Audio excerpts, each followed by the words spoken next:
Oh my God. Have you heard the one about the Chinese chef and the so-called influencer? It sounds like I'm telling you a joke, but I'm not. I wish it was a joke because this is just sad. So this random chick who thinks she's a VIP because she's got 15,000 TikTok followers, big whoopee.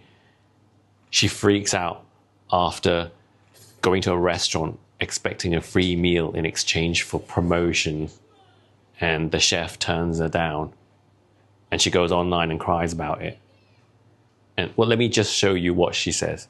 He doesn't think my videos are at the level at which he wants his restaurant to be represented. Yes, the chef thinks that your videos are not of the standard required for their influencers. Because they do have a standard, you know. Businesses don't just invest in anybody who comes along. He goes on to say that my audience and my followers are not the kind of people that are going to be at his restaurant. It seemed like he was insinuating that my followers would not be able to afford to eat at this restaurant. Whatever he's insinuating, it's his right and his responsibility to make a judgment call on whether or not you are the right fit for their brand. That's a decision that every company has to make when assessing all the interest they get from gazillions of influencers just like you. Well, not just like you. You had 15,000 followers at the time. Some of these have 500,000 or more. I mean, not to say that I believe numbers somehow make one person better than another, but this is business and numbers do matter.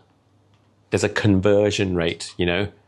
It's you need a certain amount of audience enabled to convert a certain percentage over to consuming whatever that product is. And any business that offers free shit willy-nilly to anybody who claims to be an influencer who approaches them is going to lose money. Then he says, not to be snobby, but do you know who I am? And I say no, because I don't know who he is. You don't know who he is, and you expect him to work with you. Do you know how unprofessional that is? That's like a model turning up to a casting and saying they've never heard of the designer before. In the world of business, there's a minimum level of respect that anybody has to pay to a client in order to work with them. It's not hard to Google your client. Even Kate Moss had to do a whole lot of sucking up to get all those bookings. He says he's a James Beard Award recipient or finalist or something, and I'm like, great, like I don't know what to say to that. You don't know what to say to that.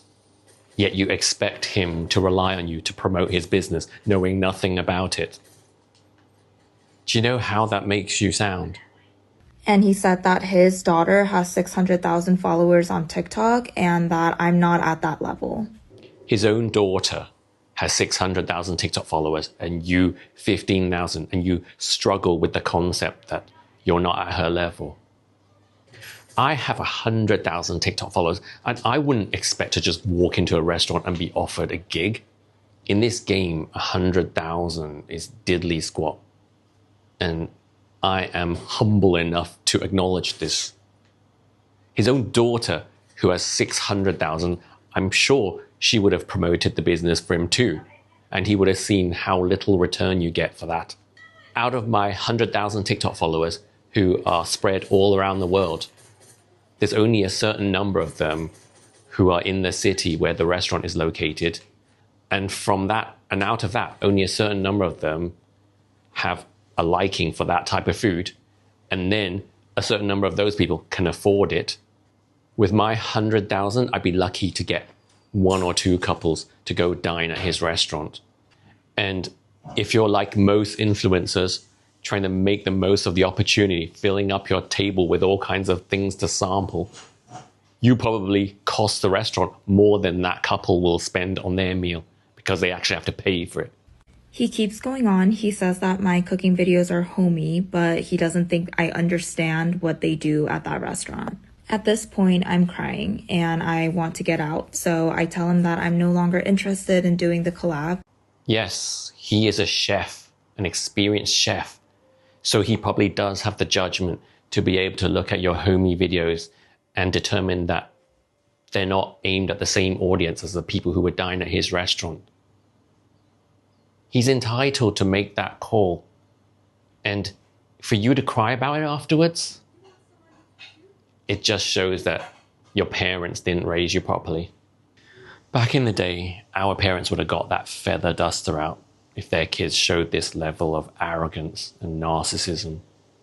So, to give you a bit more background on this story, according to this article here, the so-called influencer, expected to receive a complimentary meal for her and her husband. Oh, it's for her and her husband too, in exchange for posting content.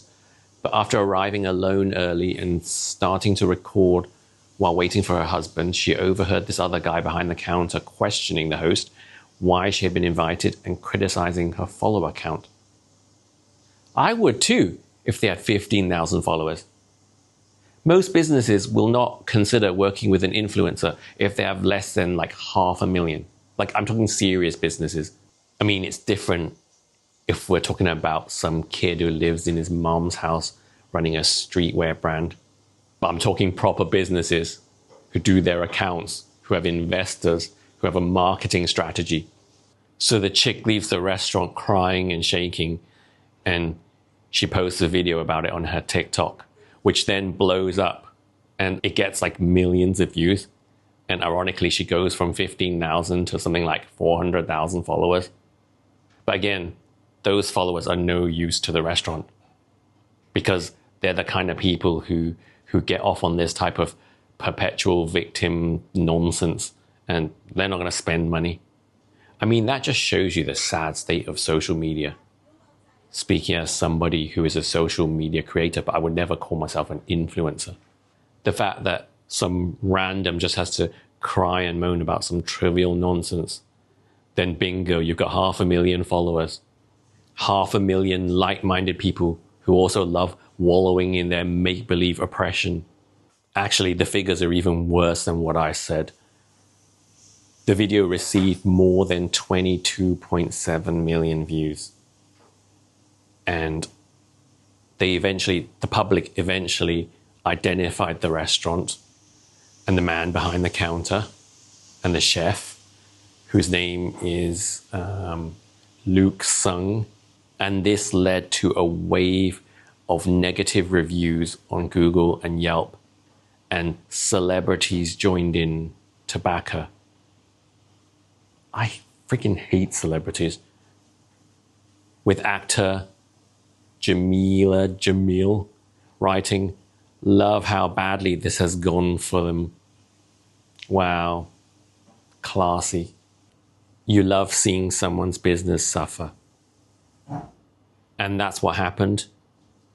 The restaurant announced its permanent closure and is reportedly restructuring after these events, and has also requested the public not use the incident as an opportunity to foment racism and hate speech.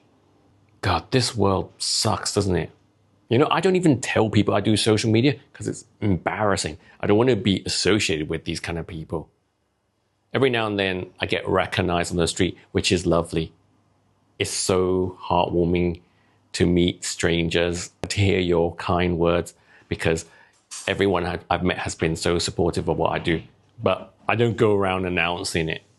And I will certainly never walk into a meeting with a potential client and act like they owe me something because I'm a VIP.